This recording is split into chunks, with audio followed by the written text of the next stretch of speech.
I don't think we can hear you just yet, Ciora.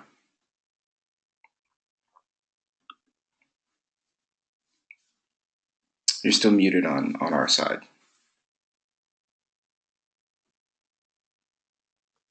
Let me see if I can do something about that.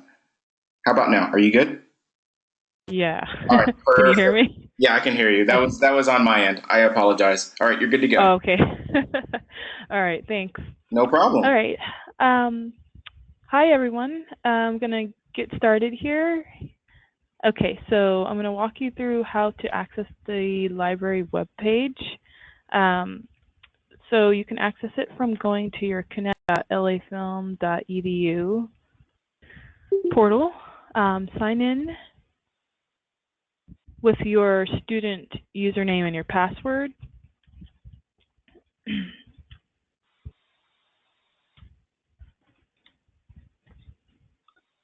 Okay, it's going to look a little different. Ignore the screen. It's going to look like this. So after you sign in, your page will look like this. And then you just hover over the resources link, and you'll see library there at the very top. Just click there,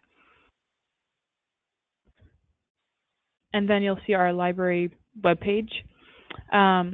To start with, our library hours are listed there. So if you ever have any questions, you can contact us at the times we have listed here.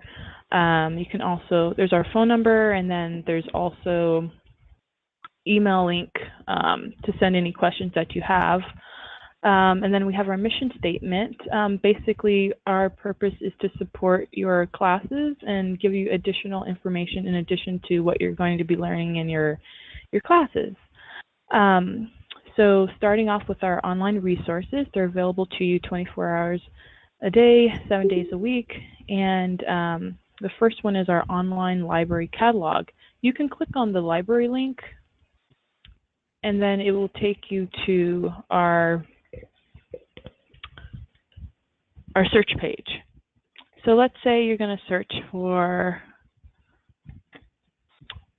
a subject Alien, or if you want to see read about the script Alien, you can type it in, and then you'll see anything that is related to the word alien pop up. So it may be like a e-course from lynda.com, or it may be a script, or it may be another, type of alien subject movie. We have added links to online scripts, so you can actually click on the link and the script will open for you. See if I can get back. Okay. And I also wanted to just do a search for a script that we don't have as a link. If you ever run across one of those, you can just use our, like this one. We have the script physically, but for online students, you'd have to request the hold. And then you would just put your name in and your number, your student ID number, and your email. And then just in the comment box, let us know that you're an online student. And I would like access to the Wizard of Oz script. And then once you request the hold, then we can actually create it in digital form and give you a link to it. So that's how you would, if it's not linked. Okay, so let me go back to Connect.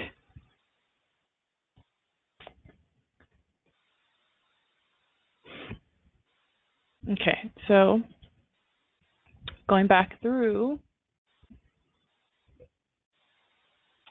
the next thing is our research databases from EBSCOhost. There are several here. There's Academic Search Elite, Business Source, Regional Business News, ERIC, and our ebook collection is all in the same database. But if you click on any one of them, it will take you to a page that will have all of them listed. Let's try doing a search in our Academic Search Elite. So let's say we're going to do a search for just film. You'll notice that you get a lot of different search results just from that one broad term. What you want to do is kind of have in mind what you would like to research about. And when you add different search terms, it will actually narrow your search results. So let's say you want to search for masculinity in film. Now you'll see your search results drop to about 890 from that 15,000, or see, what was it before? 742,000 search results. So you can narrow it just by adding different search terms. You can also limit your search to full text and also scholarly journals. And you can also limit it by publication date. So if you want, your instructor may want you to pick something that's more recent. So you can just pull it and you'll see your search results are becoming more narrow. So let's go with this first one so you'll see what an actual article looks like. So you'll see the title of the article, the author, and then there's an abstract that you can read before you actually start reading the article to make sure it's something that you want to include in your paper. And then you'll see at the bottom of the page the journal that it's from, the volume number, and the number, and the year. And then most of it is the body of the journal. And then towards the end, you'll see that they've created a references page, which actually highlights everything that's been borrowed from, other writers or other researchers on the same topic. So they're giving credit to those who have written about similar things that they're borrowing from. Okay, so you'll need to, if you select anything from this journal, you will have to cite it, and there are some tools on the right-hand side. You can print it, you can email it, add it to a folder. You can even create an account and actually save all of your articles in your own account. There's a citation tool here. You can click on it, and there are different writing style formats. If it's going to be APA, this is how you would cite it. You can copy and paste it over. You can also export it and then add it to your paper at the end of your paper. You can also link it, and you can also share it on social media as well.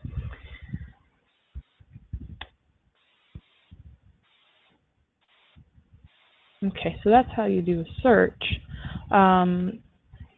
You can choose to search all the databases at once or search individually. It's up to you. I'm going to go over the Business Source Elite database just to show you the difference.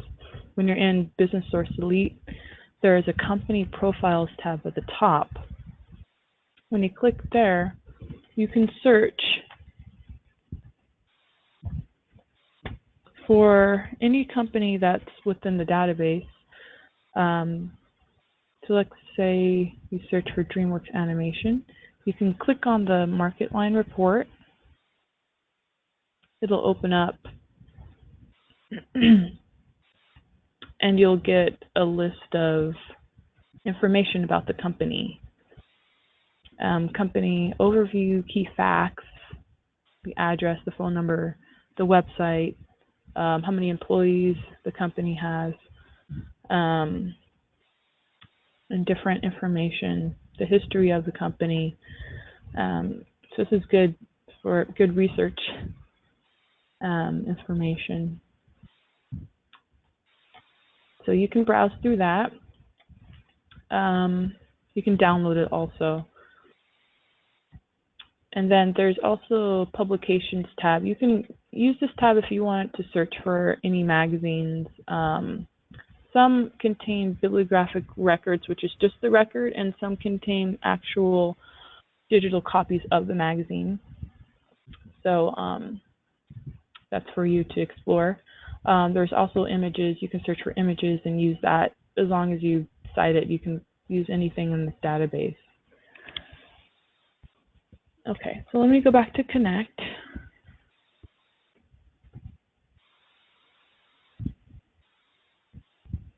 Back to resources, back to library. Okay. There is also the ebook collection that is part of EBSCOhost, but we use it more like a service to our online students. If you see something that we have in our online collection,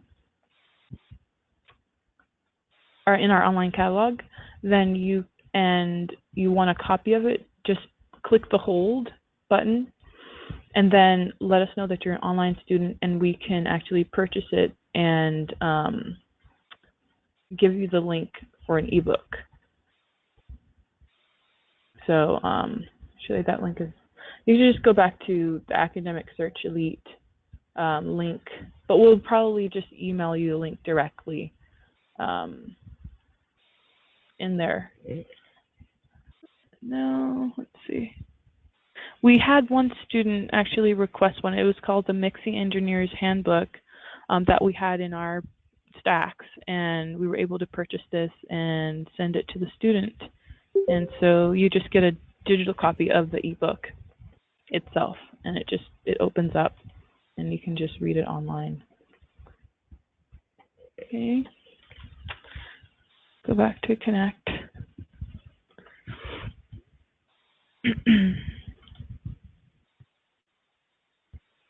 Okay. The next, we have other additional research databases, the Directory of Open Access Journals. So if you don't find anything in the EBSCO research databases, you can use these outside open access journal databases. Google Scholar is also one of them. And next, we have our video tutorial databases. Lynda.com is really great for helping you learn, business, the soft skills and software and different technologies. So if you just click on that logo, now I've already logged in, but let's see. Actually, this is doing it as if it was the first time. So you just have to sign in with your student information. And then after you sign in for the first time, I believe it will just log you in every time. It will recognize you as a student. Okay, so this is kind of what it looks like. Depending on what your program is, you can search for different softwares and watch the video tutorials. So everyone who is listed on here is an expert. So you're not only getting your instructors and your class, you're also getting other individuals in the field. And you can watch the videos. You can, I believe, create your own playlist. You can save it.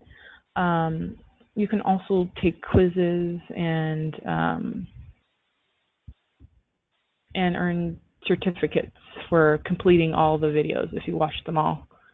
So it's a really neat tool. Yeah.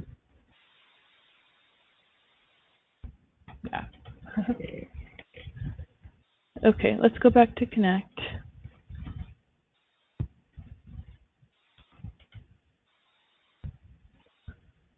Okay, so that was lynda.com. Then we have script databases. These are pretty much open source databases. You can access it from, from outside of the Connect, but we just put the links here for easy access. Then there are some free music databases for recording and music students. I think the best one that we have here is our free music archive. It's actually partnered with the Creative Commons group. So you can download music, but just be careful with how you use it. There is a license guide. So anyone who uploads their music, they may set certain license restrictions on it. It may be available to use, royalty free, but you just have to read through each one of these licenses and see if it's something that you can use. Like this public domain one, there's no rights on it, so you would just be able to use it. It'll tell you how you can use it as well. So if you, let's see, click on the track, and then you'll see, what the license is, and you can click there and it'll tell you exactly how you can use it. So that's a neat tool.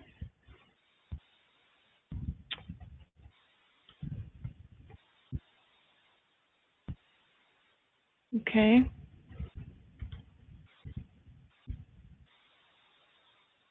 And let's see. And then we also have, there are some image databases that are available also. And then some streaming media databases that you can access at your nearby public library. Depending where you are, if you need help with this, we can assist you. But we would use WorldCat to search for your nearest library and then see if they have these streaming media databases like Freegal, Hoopla, and Overdrive that basically offer free music and movie downloads for a certain time. But we can assist with that as well.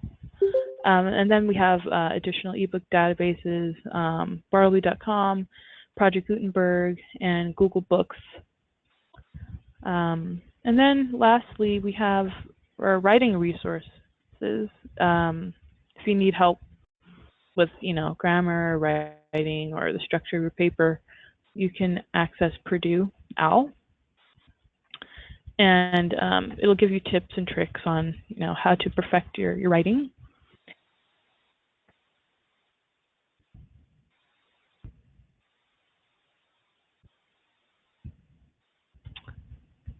And that's pretty much it for the library. If you have any questions, remember you can always call us at the times that we're open, or you can send us an email if you have any questions, or if a link isn't working on our page. Feel free to let us know.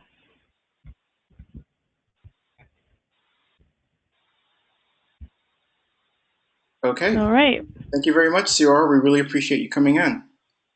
Thank you. All right. You have a wonderful day, and everyone give Ciara your version of applause. Thank you. Thank you. All right. Take care. Thank you. Mm-hmm. Okay, everyone. So now we are able to move on. So what we're going to do is view my screen now. Or rather, screen sharing, my screen. After I make myself the presenter again. Okay.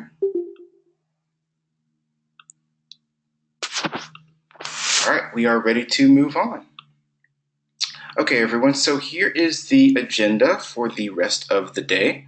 So what we're going to be covering in this particular session is the 10 C's for evaluating internet resources, the discussion for this week, and then the assignment for this week, which is going to involve some of the library resources that we just learned about. Okay, so let's go ahead and knock these out. So let's talk about the 10 C's of evaluating internet resources and some of the things that you want to keep in mind when you're looking at sources online, whether they're coming from a database, whether they're coming from Wikipedia, whether they're coming from Google or Yahoo or whatever other search engine that you want to use. Just make sure that you keep these ideas in mind, whatever search methods that you employ. Okay, so the first of the 10 C's is content. And you want to think about the intent of the content of whatever resource you're reading, whether it's an article, a scientific journal, whether it's just a website or a social media page. Think about whether or not the title or the author is identified of this particular piece of information. Is the content juried? Is it peer reviewed? And by peer reviewed, we mean, are there multiple individuals who have vetted this resource as being reliable? The other side of this is whether or not the content is popular or scholarly. So if it's popular, it's probably going to be something that's more emotionally driven, more popular science rather than scholarly, which involves data sets and really complicated language and is not as nearly as approachable. So is it a popular, more easily accessible version of the article, or is it something that's more academic and scholarly and where you have to have specialized knowledge to be able to understand it? Think about whether it's satirical or serious. So we all understand what satire is, like the Onion. So think about whether or not the source you're reading is trying to get your goat a little bit, trying to get you riled up because it's satire, or whether or not it's a serious piece of work that maybe just has a strange message. So you want to make that determination as well. So what's the date of the document or the article? Is it the most recent version? Is it an older version?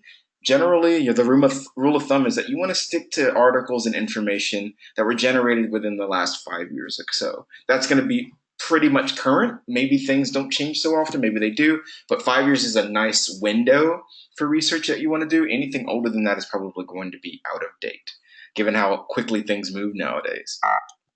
So the next one, number 2, is credibility. So is the author identifiable and reliable? And is the content credible?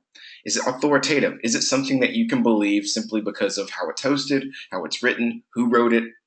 How do you determine the credibility? And should it be something that's authoritative? Should it be the end-all be-all version of this information where you don't find any other resources, or is it just one of many? And think about the purpose of the information. Is it serious, satirical, humorous? Is it meant to inform? Is it meant to persuade you? Is it meant to make you buy something?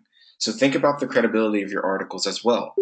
And that's going to involve a little bit of critical thinking. So you want to think about how you can apply critical thinking skills, including any previous knowledge you might have, any previous experience you've done researching, and you want to combine this information to think about how to evaluate internet resources in this day and age. Can you identify the author? Do you know who published the information? Do you know if the information is current?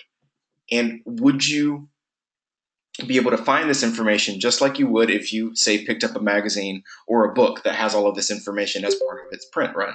So if this information isn't available on the resource that you find on the web, you might want to take another look. If 2 or 3 of the options here aren't there, you want to take a very close look at that source because they're leaving something behind. You want to be very careful.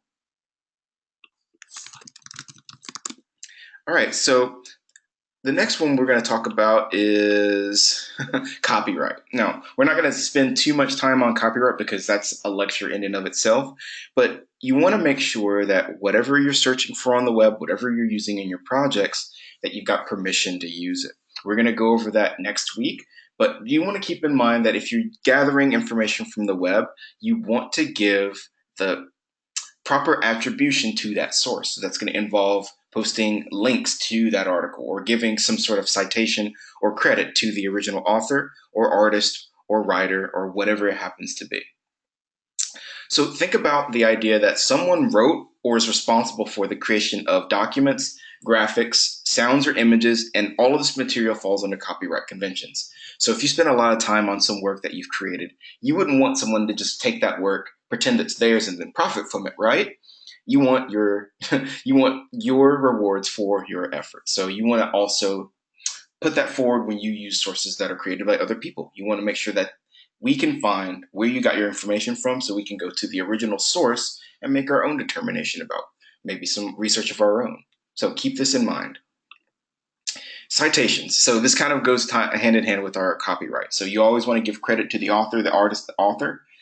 You also want to provide citations. So internet resources should be cited to identify the sources used, both, of course, to give credit to the author and to provide the reader with avenues for further research. So if they're really interested in the topic that you've picked here and you've got some really great sources, that just gives your audience the information and the power to go research on their own even deeper than what you've provided. So they can find even more additional information in those links you've you've so handily provided there. So you do want to provide your citations not only to give credit to your authors, not only to give your audience some extra information to think about, but again, you want to think about how you might feel if someone took your information without being um, as concerned with your profit or your permission. So think about that.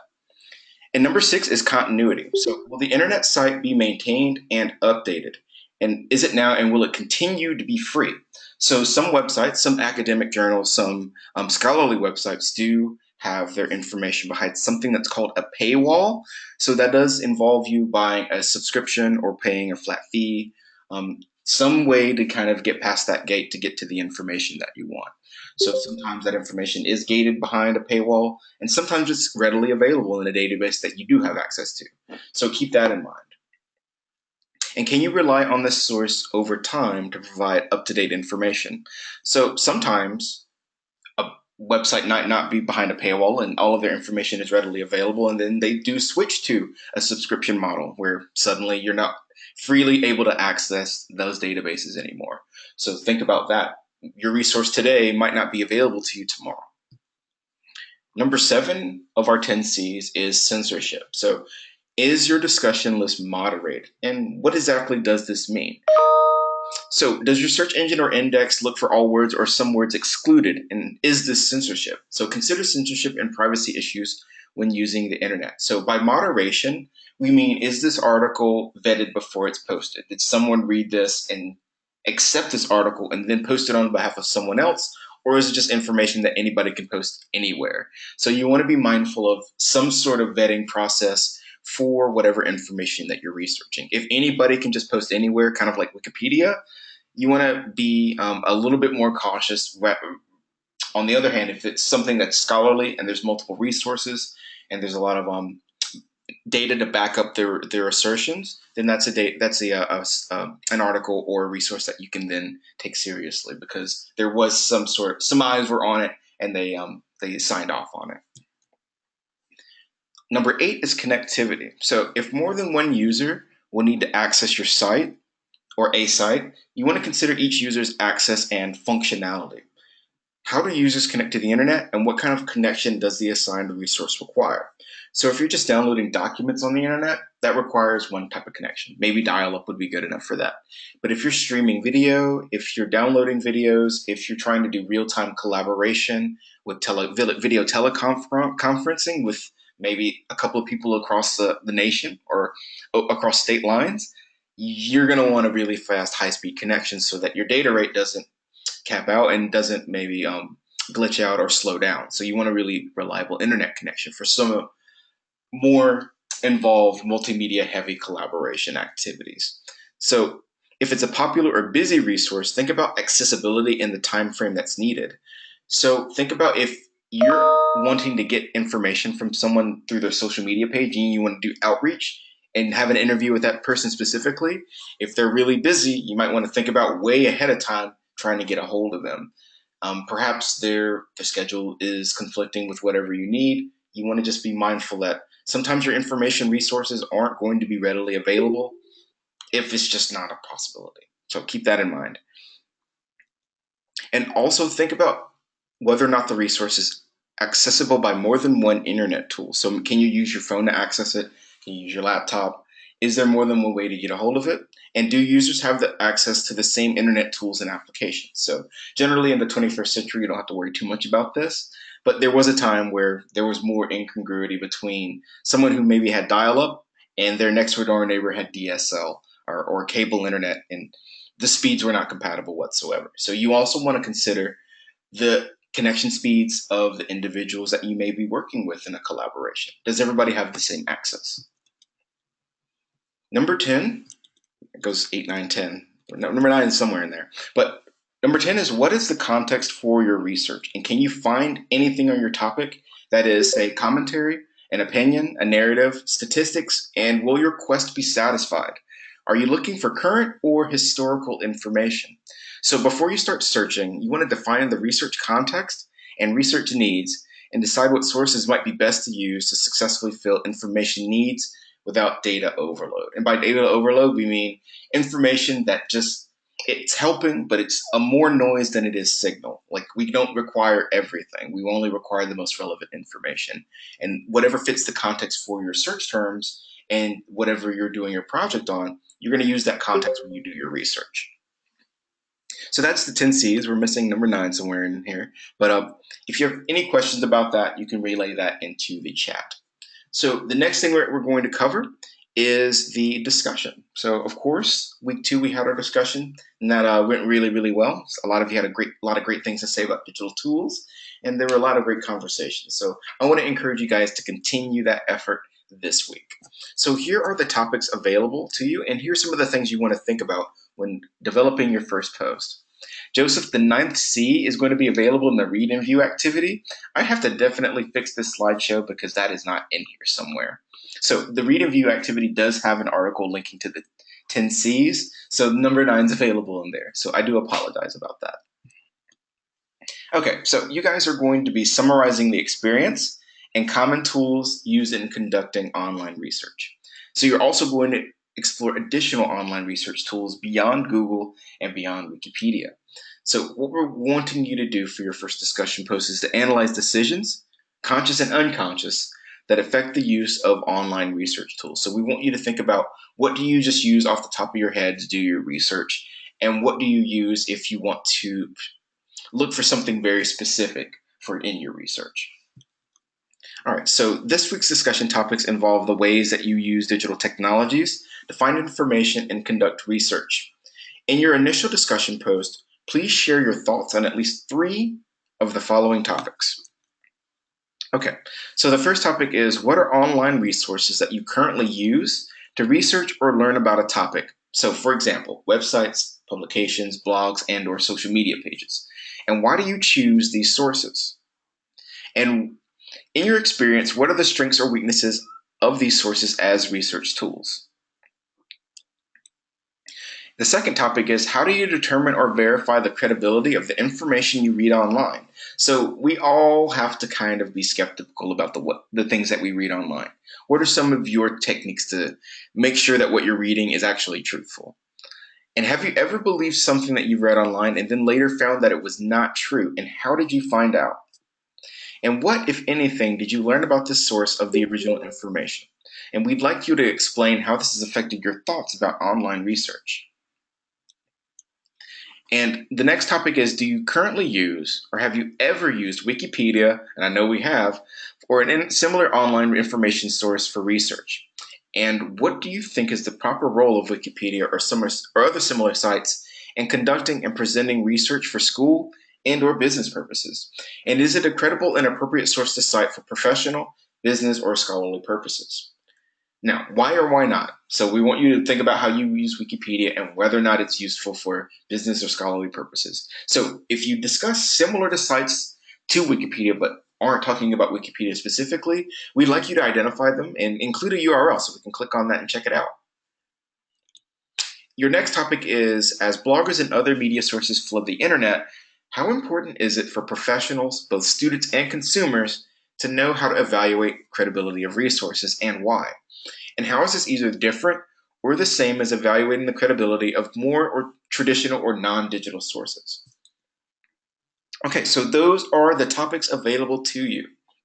So for your initial post, we'd like you to keep in mind that this is an interactive discussion board activity. So share your thoughts on this week's discussion topics with your classmates, and make sure that your first post is delivered by no later than 11:59 p.m. Pacific time, Wednesday night. And of course, for your reply post, read and reply to at least one of your classmates, but you're not limited to just one of your classmates, with additional thoughts on these topics sparked by the class discussion. So read through some of your classmates' initial posts, and if anyone reaches out to you or their message speaks to you, please go ahead and give them a response and start a discussion. So post these thoughts in your reply before the discussion ends on Sunday night at 11:59 p.m. Pacific time. And don't forget about your Knowledge Quiz 3. That's also due this Sunday night at 11:59 p.m. Pacific time. So make sure that you do space out some of your work through this week. So give some time for your discussion. Make sure that you section off some time for your assignment, and don't forget your quiz. Okay.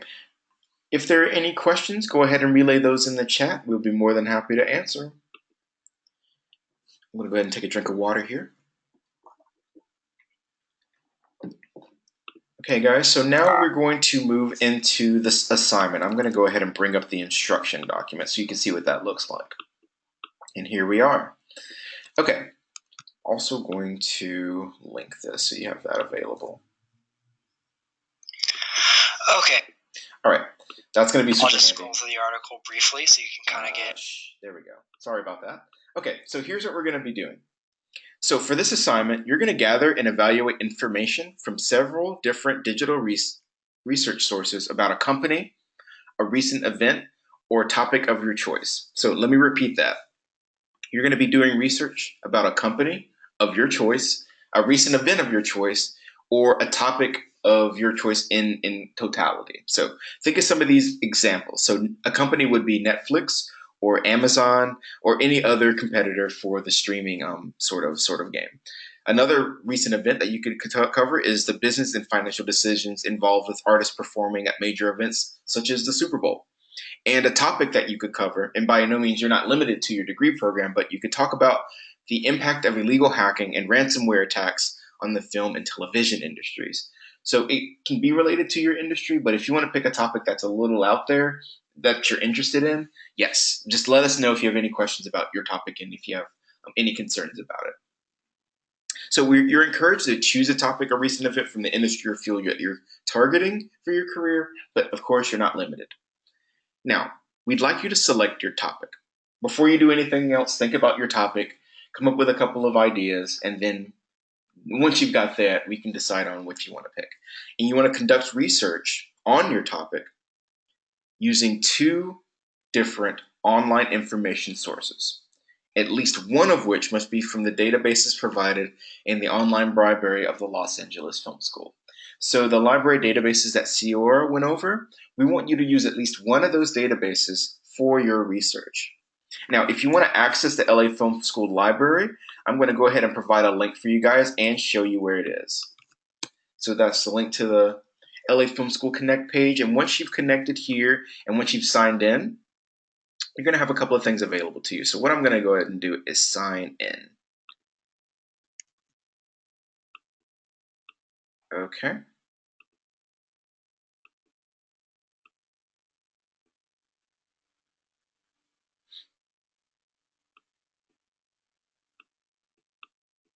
There we go. Okay. So now that we're logged in, we're going to see a menu over here on the left-hand side. This is where you're going to be finding your library resources. Oh, excuse me. Right here. Along the top, not the left. These are your bookmarks. So along the top here, you're going to click on resources, and then library is going to be the very first option available to you. And then once you click that, you're going to be brought to a new page. And the databases, if you're interested in using those and getting used to them and plan to play around with them before you begin your work, your databases are going to be available as you scroll down. And the one that I recommend is the EBSCOhost research databases. And if I click on that, you can try Academic Search Elite, Business Source Elite, the ebook collection, and there are a couple of other ones available. But generally, Academic Search Elite and Business Source Elite are going to be the ones that are going to work for you. And if I were to type in, let's say, gaming, I get my articles here about gaming. Now, I was very, very general about my search. That's how you want to start your search terms. So if your topic is gaming and you got a bunch of articles that aren't specifically what you're looking for, then and only then do you want to narrow your search terms, because if you start with a very specific search, you might not find any articles at all. But if you start with a general search, you might find 1 or 2 articles that are helpful, but not necessarily specific. But then you know that you can get a little bit more specific with your search terms, and you might find something a little bit more relevant. So keep that in mind as you're using the databases. Start general, and then work your way to specific search terms. Okay, so we want you to explore some of the research and search databases provided, like EBSCOhost and the ones I just showed you. So another thing we want you to do, in addition to using the research databases, is just go beyond the common search sites such as Google, Yahoo, Bing, and so on.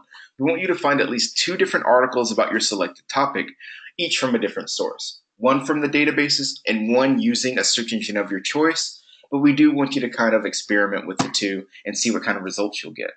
And of course, you can review the 10 C's that we just covered, the 9 C's we just covered in this week's Read and View activities. And the 9th C, if you're wondering, is comparability, and you can read all about that within the article. We also want you to review the evaluation guide provided on page 3 of this assignment after you select your 2 articles. Now, the evaluation guide is going to be the meat and potatoes of this assignment. You're going to be answering the questions within that evaluation guide for each of the articles, and then at the very end, you're going to include a summary paragraph about which article you think is more credible. Okay, so now let's go over the details of what that actually means. If you want a video of how to put together this assignment, I've got something wonderful for you. This is one of our DGL instructors, Peter Francis. He is going through the Evaluation Credible Sources assignment by way of finding an article, finding a research database, and then going through the process of creating the assignment. So you have an idea of what we're, as our instructors, are looking for when we use the rubric for the feedback process. So this is going to be instrumental for having an understanding of what we want you to do. So we definitely highly encourage you to watch this video. It's about an hour long, about the same length as our sessions today. So see if you can schedule out of your busy schedule to check out this video. I think it's really going to help you when you guys are ready to submit this. All right, so here's the creation process from beginning to end of what you're going to be doing. You're going to prepare a typed report or slideshow presentation that analyzes the information from each of the 2 articles that you selected, one from the database and one from a search engine of your choice. Now, you may include screenshots, you can include images, or other visuals to help you explain your findings. And you want to make sure that you give credit for those by providing addresses to, or the URLs to those sources. So what we want you to do is to state the topic that you decided to research. We want you to list the 2 articles evaluated with the addresses, the URLs. And we want you to use the evaluation guide provided and answer the questions listed for each of the 2 articles. And after answering the questions for both articles, you're going to include a brief summary about 1 to 2 paragraphs explaining which of the 2 research articles you believe to be most reliable and why. So state your topic, state your URLs so we can see where you got your articles. Use the evaluation guide on your first article and your second one, and then provide a summary about which article you believe is the most reliable and why. So that's going to be basically what you're going to see in that video that I just posted in the chat. All right, so here's the submission process. So you're going to submit either a typed document or a slideshow, like we just mentioned. As long as all of the above requirements are fully addressed, you shouldn't think too much about length. Make sure that you address all the answers or questions in the evaluation guide and include your summary paragraph along with any sources that you've got, links to the articles, and the statement of your topic. As long as you've got all that, you're going to be good to go. And if you wish to create this assignment using a different medium or format, please contact your instructor in advance for approval, just to let us know what your idea is. And if it's feasible, we're more than happy to support you in that. You're going to upload a single compressed document to the LMS, where you generally turn in your assignments. And alternatively, if you're using a web-based presentation tool like Google Presentation or Prezi, you're going to upload a document that contains your name, your student number, and a non-private link to your online presentation. Orlantes, your topic can be about any company that you want, as long as this is a general guideline, it kind of falls into your industry. We encourage that, but it doesn't necessarily have to be involved in your industry. No problem, no problem. And of course, you want to designate your file name as your last name, _ first name, _ A3 for your assignment name. And here is the evaluation guide that you're going to be using when you're assessing your Article A and your Article B. So let's go through these questions. So use this guide to evaluate the credibility of the research sources that you've selected and answer each of the questions listed for each of the 2 articles you've chosen. Annie, we really recommend you use a a typed document or slideshow presentation. Evernote is great for keeping notes and great for collaborating, but it's not necessarily the best for submitting your assignments, unfortunately. Now, you can definitely try to use it, and it's feasible, and you've got quite a few days. So, since I'm your instructor, send me a link to what you think your articles and your assignment might look like in Evernote. And if it looks good and it works and it's clear, we should be good to go. But for now, I think we want to stick to a typed document or a slideshow. Okay, so PowerPoint at Stanley would be an excellent choice. PowerPoint or Keynote, which are slideshow presentation software. You can use either one, whatever you have access to. And if you don't have access to PowerPoint, you can use something called Google Presentation. You can Google that if you need to. It's part of Google's suite of online resources and applications that mimic pretty much Microsoft Word. So there's a presentation version of an online tool that you can use for completely free. You just need to provide that link. Okay, so here are some of the topics for the evaluation guide that we want you to answer for each of your articles. So content and bias. So think about the focus of the article. Does the article appear to be accurate and thorough? Does the article seem biased in any way in its point of view? And if appropriate, does the article present any opposing views? And is the article trying to convince you of something? And if it is, does it succeed? Okay, so authority and credibility is going to be the next set of questions that you're going to answer. So is the author identified, and who is he or she? What are the author's professional credentials? Is the author's job title and job description provided? And does the author have expertise in the subject matter in which he or she is writing about? And where does the article originate from? And does the publication have a reputation for objectivity? And is it considered to be a reliable and trustworthy source of information? Timeliness is going to be the next topic. So what is the date or timestamp on the article? And has the article been revised? And if so, what was the last revision date? Hopefully it's current. Now, the next one is citations and links. Does the author or publisher list any sources or citations? And do these sources or citations add to the credibility of the article? And are there links to other resources that enhance or support this article? And if so, how do they enhance or support it? And are the links still available and active? And the last one is copyright and alternate sources. So can you find any of the information or data in the articles that you've selected in the alternate sources online? And if so, what are these sources that you found and used? And is there evidence that the article has been copyrighted clearly? And if so, who is the copyright holder? Generally, that's going to be accompanied by a year or a date and then the name of the copyright holder. So that's pretty easy to find. It's going to be generally at the very bottom of the web page. And of course, this is the rubric that we're going to be using when we're providing you feedback on your completed and submitted assignment. You definitely want to double check to make sure that each of your aspects of your project fall in this exemplary column. So make sure that your topic is stated clearly. You want to make sure that you're using one library and one search engine article, and that they're evaluated using the evaluation guide. So make sure you answer all of those questions. And you also want to include a summary paragraph explaining which article you think is more reliable. You want to include your name and student number. You want to make sure that your file is named properly and compressed, and definitely run spell checks so that you make sure that you catch those little mistakes in your writing.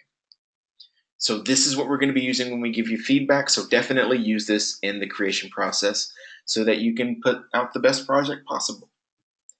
Okay, everyone, that is what I have for you in terms of library resources with Ms. Ciara Brown. The 10 C's, which are available in the Read and View activity for this week. We went over the discussion, and we have just concluded our time talking about the assignment. Now I'd like to open the floor to any questions you might have. And if you don't have any questions about this session and you're good to go, please, thank you for being here. You're good to go. You can take off if you'd like.